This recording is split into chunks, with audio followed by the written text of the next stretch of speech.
चलिए आज चर्चा करते हैं रीट वाली एग्ज़ाम पे। काफ़ी बच्चे पूछते रहते हैं इसके लिए लगातार, और काफ़ी दिनों से मैंने इसको पेंडिंग छोड़ रखा था कि हाँ, इस पर वीडियो बनाएंगे कभी जब अपना आलस त्याग पाएंगे उस दिन। तो चलिए आज शुरू करते हैं रीट पे थोड़ी चर्चा। देखिए, जो बिल्कुल नए बच्चे हैं मैं उनके हिसाब से बात करूँगा। उनके लिए नहीं बात है कि जो उन्होंने एक दो बार एग्ज़ाम दे रखी है, हो सकता है उनको इस बारे में पता हो। तो मैं उस बच्चे के लिए बात करूँगा जिसने अभी भी एसटीसी या बीएड किया है और वो रीट के बारे में ज़्यादा कुछ नहीं जानता। रीट में दो परीक्षाएं होती हैं, एक तो पात्रता परीक्षा और दूसरी जो है आपकी मेन एग्ज़ाम जिसे आप कह सकते हैं, जिसके स्कोर के आधार पे आपकी मेरिट बनती है और उसके आधार पे आपको सेलेक्ट किया जाता है। दोनों का अपना महत्व है, ठीक है। पात्रता परीक्षा यद्यपि आपको नौकरी नहीं देगी, लेकिन उसको क्लियर करने के बाद ही आप मेन एग्ज़ाम दे पाएंगे। अगर आप वहीं असफल हो गए तब मेन एग्ज़ाम आप दे नहीं पाएंगे तो आपका तो मामला ही ख़त्म हो जाएगा। इसलिए दोनों को गंभीरता से लेना बेहद ज़रूरी है। अच्छा, कई बार क्या होता है, दोनों में बहुत गैप नहीं मिलता। पात्रता परीक्षा हुई, उसके थोड़े दिनों बाद ही, कुछ माह बाद ही आपकी मुख्य परीक्षा हो जाती है। तो अभी दोनों को साथ लेके चलिए आप, ठीक है। अकेली ऐसा नहीं कि भाई मैं तो अभी सिर्फ पात्रता के लिए पढ़ूंगा, फिर जब पात्रता क्लियर हो जाएगी उसके बाद विचार करूंगा कि मेन के लिए क्या करना है। तो उसके बाद इतना ही होगा कि आप मेन एग्जाम में अपियर होंगे, फाइनली सेलेक्ट नहीं हो पाएंगे। तो दोनों को अभी से साथ लेके चलें, पहली बात तो ये है ना। अच्छा, जो पात्रता परीक्षा है, जिन्होंने पिछली पात्रता परीक्षा उत्तीर्ण कर रखी है उनको तो इस बारे में पता है कि उनकी जो पात्रता परीक्षा है उसकी अब जो वैलिडिटी है, वैधता है, वो लाइफ टाइम के लिए कर दी गई है। तो उनको तो ये देनी नहीं है। लेकिन जो पिछली पात्रता परीक्षा में उत्तीर्ण नहीं हो पाए, या जो इन्होंने अभी नया नया ही अपना बीएड या एसटीसी किया है, तो उनको तो इस परीक्षा में बैठना होगा ताकि वो पात्र हो सकें। तो सबसे पहले तो बात करते हैं पात्रता परीक्षा की। तो आपकी जो पात्रता परीक्षा है वो कौन करवाता है?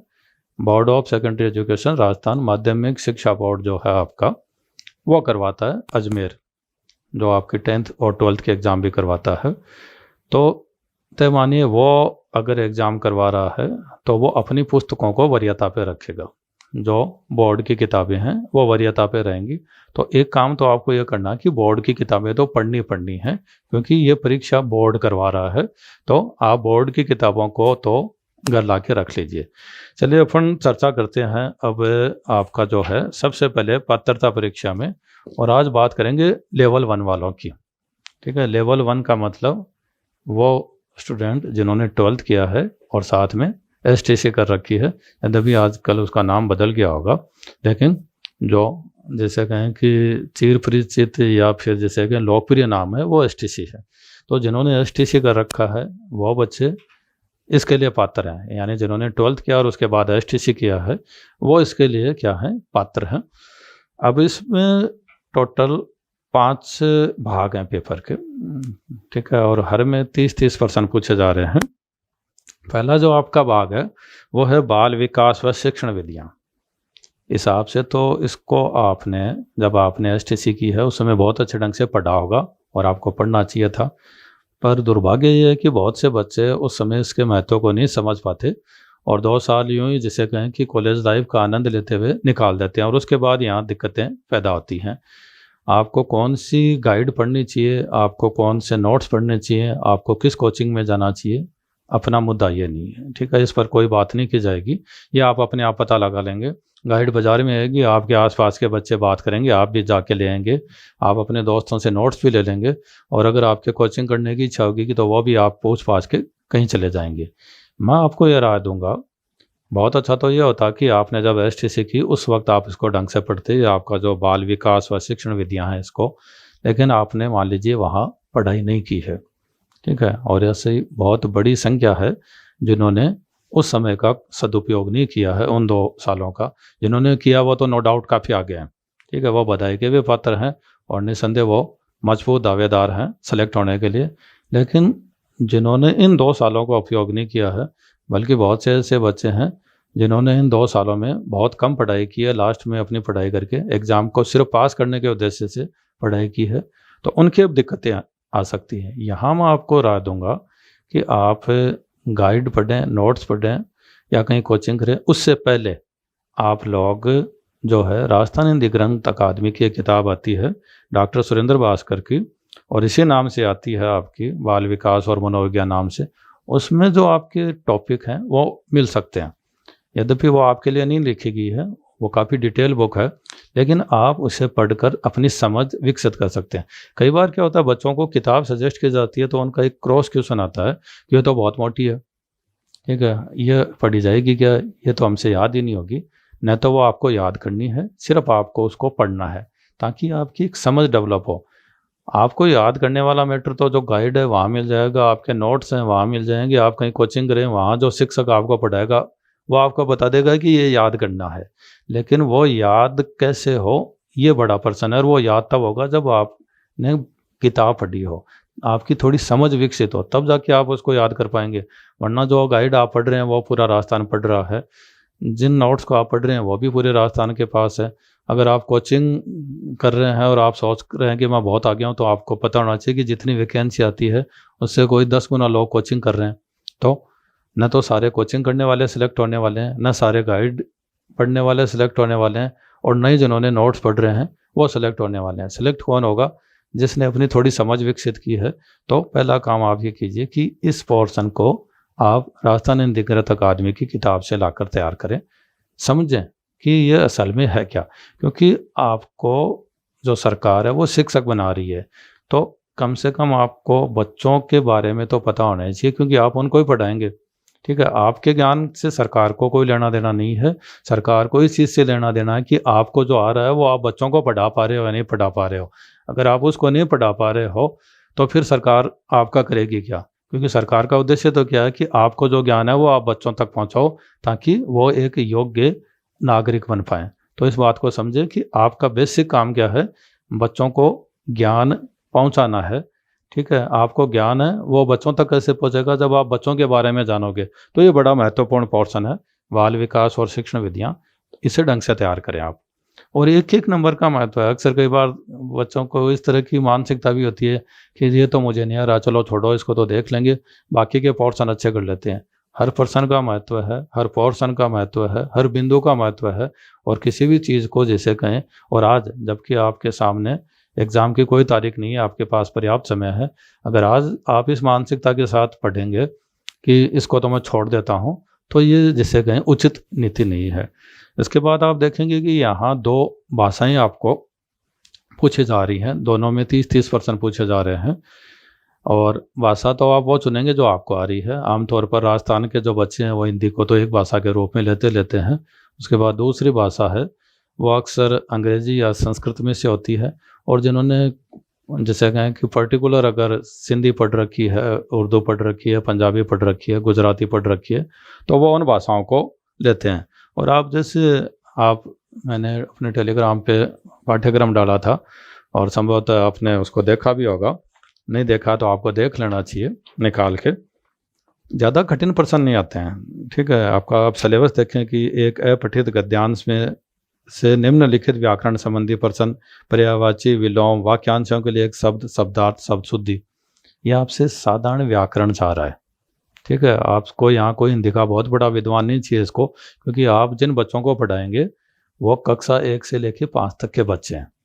वहाँ उनको कोई बहुत बड़े एक्सपर्ट की जरूरत नहीं है, उन्हें आप सामान्य बातें बता पाएँ, ऐसा सरकार आपसे चाहती है, और यही उसका उद्देश्य है। तो यहाँ आप देखिए कि बिल्कुल छोटी छोटी है, ठीक बातें हैं। जैसे अगला बिंदु है, एक अपठित गद्यांश में से निम्नलिखित बिंदुओं पर प्रश्न, रेखांकित शब्दों का अर्थ स्पष्ट करना, वचन काल, लिंग याद करना, दिए गए शब्दों का वचन काल और लिंग बदलना। यानी कि आप कोई भी व्याकरण की एक किताब पढ़ेंगे तो ये चीज़ें समझ जाएंगे।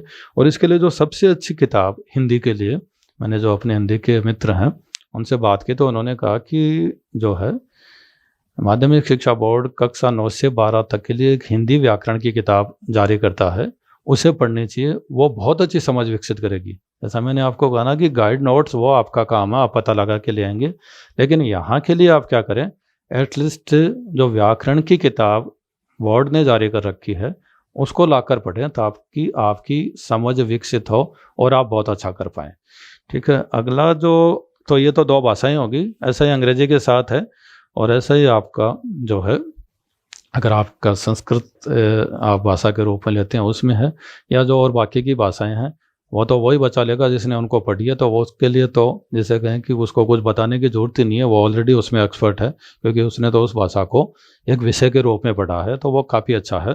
ठीक है, गुजराती ऐसा तो है नहीं कि वो बचा ले लेगा जिसने कभी गुजराती को पढ़ा ही नहीं है, गुजराती वही लेगा जिसने गुजराती को पढ़ा है।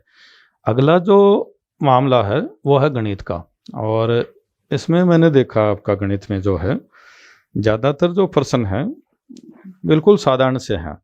ठीक है, गणित की मूल संक्रियाएं जोड़ बाकी गुणा भाग, अपने को लग सकता है कि अब जोड़ बाकी गुणा भाग तो अपने को आते ही हैं, नहीं आते हैं। ठीक है, वहाँ जब आप पेपर देखते हो और अगर ढंग से नहीं पढ़ के जाते हो तो वहाँ बड़ी दिक्कतें पैदा हो जाती हैं आपके लिए। इसी तरह एक नियम है, औसत है, लाभ हानि है, सरल ब्याज है, उसके बाद समतल व वक्रतल है। ठीक है, इस तरह का मामला है, यानी कि एक तरह से अंक गणित है, आपका बीज गणित है। और जो है इसके अलावा देखिए 2 बिंदु इसमें जो हैं वो गणित शिक्षण से संबंधित है, यानी कि ये जो 30% है सारे के सारे गणित के नहीं आने वाले हैं, बल्कि इनमें से कुछ % तो गणित शिक्षण के लिए आएंगे। और जैसा मैंने आपको कहा ना कि उनको वहाँ गणित का एक्सपर्ट नहीं चाहिए, उनको वो बंदा चाहिए जिसको गणित भी आती है और गणित को कैसे पढ़ाया जाए ये भी उसको पता है, क्योंकि अल्टीमेटली उसको वहाँ करना क्या है, उसको बच्चों को गणित पढ़ानी है। उसको खुद को नहीं पढ़ना है कि भाई उसको गणित आ रही है, इससे अकेले से काम नहीं चलने वाला, बल्कि उसको जो आ रहा है वो बच्चों को भी आए। तो यहाँ और अब अगर आपने अपनी एसटीसी अच्छे ढंग से नहीं किया तो आपको महसूस हो रहा होगा कि आपने काफ़ी गलती की है, लेकिन जो चला गया वो आपके हाथ में नहीं है, उसे बोलिए। और अब आप गणित की शिक्षण विधियाँ भी देखें। ठीक है, और इसके लिए आपके मन में ये भी प्रश्न आ सकता है कि भाई अब कहाँ से पढ़ें। कोई दिक्कत नहीं है, आपने जहाँ से एसटीसी की है अब वहाँ जाकर उन शिक्षकों को पूछ सकते हैं कि मैंने 2 साल तो जो है आपका ज़्यादा करना नहीं माना, लेकिन अब आप मेरे को बताइए कि मैं इसको कहाँ से पढूं। वो आपको बुक सजेस्ट करेंगे, उसको ला के पढ़िए। ठीक है, सिर्फ गाइड पे डिपेंड मत रह जाना, वरना आप अच्छा नहीं कर पाएंगे, ये तय मानिए। और यहाँ आपको मैं राय दूंगा कि आप गणित विषय में अच्छा होने के लिए, एक जैसे कहें कि आपको अच्छा नॉलेज हो, उसके लिए आप चाहे जो आपकी राजस्थान बोर्ड की किताबें हैं क्लास 3 से लेकर 10 तक की वो लें, और अपने जो बिंदु आपके दिएंगे इनको पढ़ें। सारे बिंदु नहीं मिलेंगे आपको यहाँ से, लेकिन जो बिंदु वहाँ मिल रहे हैं उनको तो वहाँ से क्लियर कीजिए। ठीक है, वहाँ जैसे 1 करोड़ तक की पूर्ण संख्या है वो तो आप वहाँ पढ़ ही सकते हैं, स्थानीय मान वहाँ पढ़ सकते हैं, गणित की संक्रियाएँ वहाँ पढ़ सकते हैं।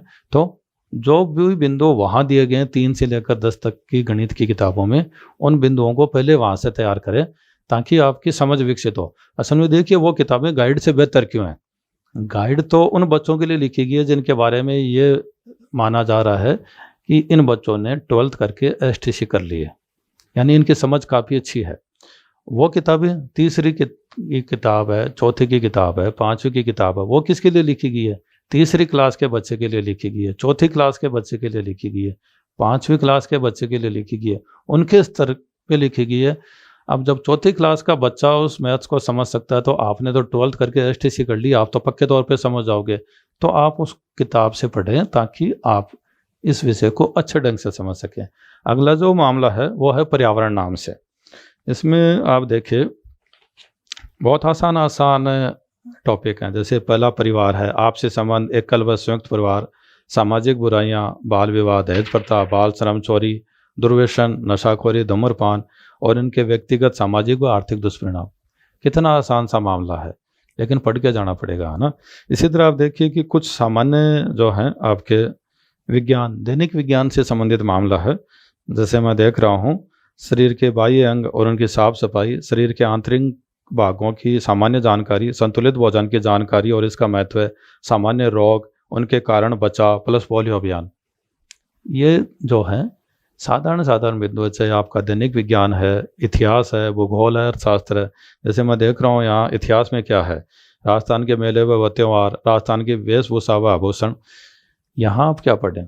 एक काम तो आपको करना है कि जैसा मैंने आपको मैथ्स के लिए कहा, वैसा ही यहाँ कक्षा 3 से 10 तक की लेके आप विज्ञान ले लें, यहाँ से जो है सामाजिक अध्ययन ले लें, और एक कक्षा 6 से लेकर 10 तक राजस्थान अध्ययन नाम से किताबें चलती हैं, हमारा राजस्थान नाम से।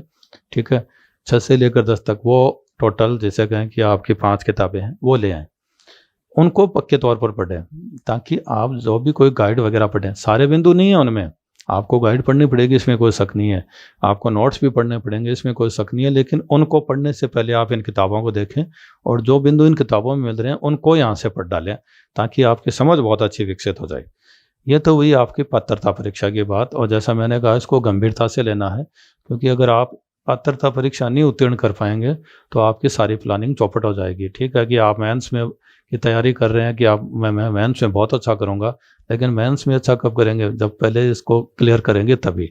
तो ये बात ध्यान रखें कि पात्रता परीक्षा नाम सुन के उसको लाइट लेने की जरूरत नहीं है, वरना ये आपके लिए जैसे कहें एक बड़ा नुकसान साबित हो सकता है। तो उसको उतनी गंभीरता से लेना है जितना आप मुख्य परीक्षा कर लो।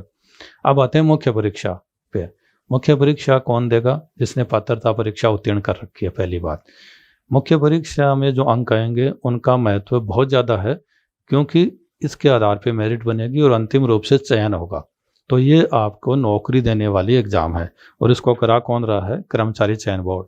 उसको तो माध्यमिक शिक्षा बोर्ड करवा रहा था, इसको कर्मचारी चयन बोर्ड, यानी कि अब जो है बॉडी बदल चुकी है परीक्षा लेने वाली। यहाँ आप देखेंगे 150% है, 300 अंकों के लिए नेगेटिव मार्किंग भी है, और पूरा ढंग से सिलेबस में आपको समझा रखा है कि आपको क्या पढ़ना है। 100 अंकों के लिए तो राजस्थान का इतिहास, कला, संस्कृति, भाषा, साहित्य और भूगोल पूछा जा रहा है।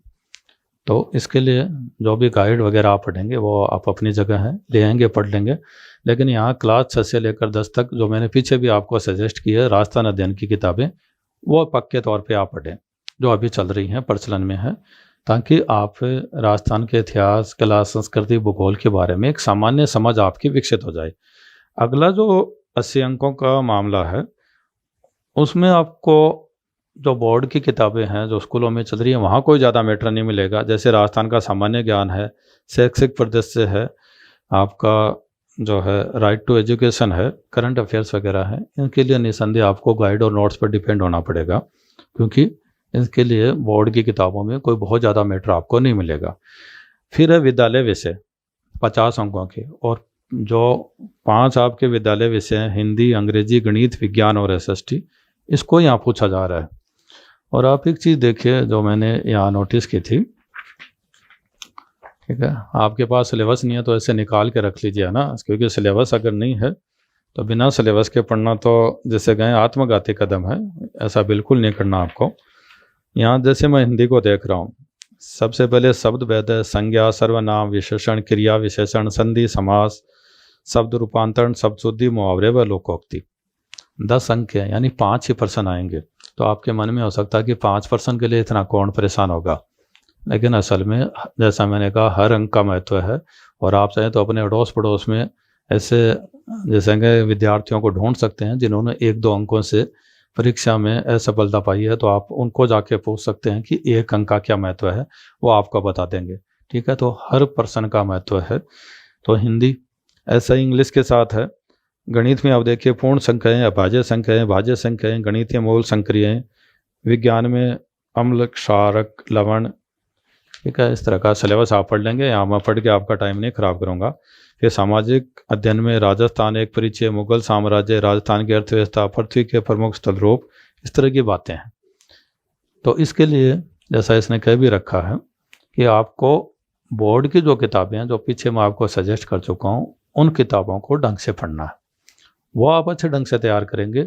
उसके बाद आपको जो बिंदु वहाँ नहीं मिले हैं वो आप इधर जो आप गाइड लाएंगे या नोट्स होंगे आपके पास, उसमें से आप देख लेंगे। लेकिन जो वहाँ पर जो बिंदु हैं और तकरीबन सारे हैं, उनको ढंग से तैयार करके आएंगे ताकि आप गाइड को आसानी से समझ सकें। बहुत से बच्चों को जब कहा जाता है कि किताब ले आओ उसके बाद गाइड लाओ, तो उसका पर्सन ये होता है कि अकेले गाइड से काम नहीं चल जाएगा। अब काम तो आप परीक्षा नहीं दोगे तब भी चल जाएगा, आपको कोई जेल वाली है कि सरकार पकड़ के ले जाएगी कि भाई तू एग्ज़ाम क्यों नहीं दे रहा। ठीक है, तो काम तो चल ही रहा है, काम चलने में तो दिक्कत है ही नहीं। लेकिन अगर आपका इरादा सिलेक्ट होना है और वो भी रिजल्ट आने से पहले इतना कॉन्फिडेंस आ जाए कि हाँ मेरे मार्क्स इतने ज़्यादा हैं कि मैं पक्के तौर पे सिलेक्ट हो जाऊंगा, ऐसा नहीं कि लोग बाग आपको कह रहे हैं कि भाई कट ऑफ 65% के आसपास रहेगी और आपके नंबर आ रहे हैं 64 या 66% के आसपास, तो जब तक रिजल्ट नहीं आएगा आपको ढंग से नींद नहीं आ रही। आपका टारगेट होना चाहिए कि जब आपको यह कहा जाए कि 65% कट ऑफ रहेगी तो आपके मार्क्स 75% से ज़्यादा हों, ताकि आपको सिर्फ ये देखना बाकी रहे कि मेरी रैंक क्या रही है, तैयारी इतनी अच्छी करनी है। ठीक है, तो लाइट नहीं लेना कि यहाँ से 5% आ रहे हैं, मेरे को तो अंग्रेजी आती है नहीं, मैं छोड़ देता हूँ, या मेरे को तो गणित में तो बिल्कुल ही रुचि नहीं है तो रुचि जगाओ। ठीक है, जब तीसरी क्लास का, चौथी क्लास का, 5वीं क्लास का बच्चा उस गणित को पढ़ रहा है तो आपने तो 12th किया है, STC की, आप क्यों नहीं पढ़ सकते? तो ये रुचि वाला मामला है ना, इसको दिमाग से निकालो कि मुझे इसमें रुचि है, इसमें रुचि नहीं है। रुचि नहीं है तो पैदा करो, क्योंकि आपको अल्टीमेटली टीचर बनना है, तो उसके लिए आपको ये रुचि नहीं है या है ऐसा मामला दिमाग से निकालना होगा। इसके बाद अगला जो मुद्दा है वो है टीचिंग मेथड को लेके। यहाँ भी हिंदी, अंग्रेजी, मैथ्स, विज्ञान, SST सबकी जो है शिक्षण विधियाँ पूछी जा रही हैं 40 अंकों की। और यहाँ के लिए जो किताबें हैं ना, वो आप जाएं और जहाँ से आपने STC की है ना, वहाँ जो शिक्षक हैं उनको जाकर पूछें कि आप हमें बताएं कि इसके लिए हम क्या पढ़ें। क्योंकि हो सकता है आपने जब STC की हो, तब STC की थी उस समय, तो आपने उन शिक्षकों की मदद नहीं ली होगी, या आपको लगा होगा कि इनकी कहाँ जरूरत है शिक्षण विधियों की। लेकिन अब आपके समझ में आ गया होगा कि ये 40 अंकों की है, जो पूरे गेम को जिसे कहीं बदल सकती है। और इन 40 अंकों में आप अच्छा कब करेंगे? जब आप अपने उन शिक्षकों के पास जाके उनको पूछेंगे कि गुरुजी बताएं कि इनके लिए मैं क्या पढ़ूं। तो हो सकता है पहले तो वो आपको थोड़ी बहुत डांट पिलाएं, लेकिन उसके बाद वो आपको बुक सजेस्ट करेंगे और उनको आप लाकर पढ़ें, ताकि ये सबसे हार्ड पोर्शन है। मैंने देखा है कि बच्चे इसके लिए किताबें ढूंढते रहते हैं, गाइड ले आते हैं 3-4, फिर भी कहते हैं कि हमारे समझ में नहीं आ रहा है। असल में समझ में कब आएगा? जब आप डिटेल में पढ़ेंगे, और आज टाइम आपके पास, तो आप डिटेल में पढ़ लें। मनोविज्ञान है 20 अंकों का, यानी 10% पूछे जाएंगे। यहाँ आप जो भी गाइड वगैरह या नोट्स पढ़ें वो आपकी मर्जी है, लेकिन आपको मेरी राय ये है कि आप कक्षा 11 और 12 में जो मनोविज्ञान विषय चल रहा है उसकी जो किताबें हैं उनको लाकर एक बार पढ़ लें। अपने बिंदु जो आपके पाठ्यक्रम के हैं उनको ध्यान से पढ़ें, डिटेल में पढ़ें, ताकि आपकी समझ विकसित हो। और एक सूचना तकनीकी है, यह 5% पूछे जाएंगे, और इनके लिए आप कोई भी गाइड पढ़ लीजिए, लगभग बहुत आसान प्रश्न आते हैं और आप ठीक कर लेंगे उनको। यहाँ कोई बहुत ज़्यादा मेहनत की ज़रूरत नहीं है, बहुत ही साधारण प्रश्न पूछे जाते हैं। अगर आपने एक बार भी कोई गाइड या कोई नोट्स पढ़ लिया है तो आप उसको ठीक कर लेंगे। आशा है ये सेशन आपके लिए उपयोगी साबित होगा। अब जल्दी अपन लेवल 2 पे भी चर्चा करेंगे। लेवल 2 जो आपका SST वालों का है उनके लिए भी, और मैथ्स वालों का उनके लिए भी, जो मुझे वक्त मिलेगा उन पर भी चर्चा करेंगे। तब तक के लिए धन्यवाद।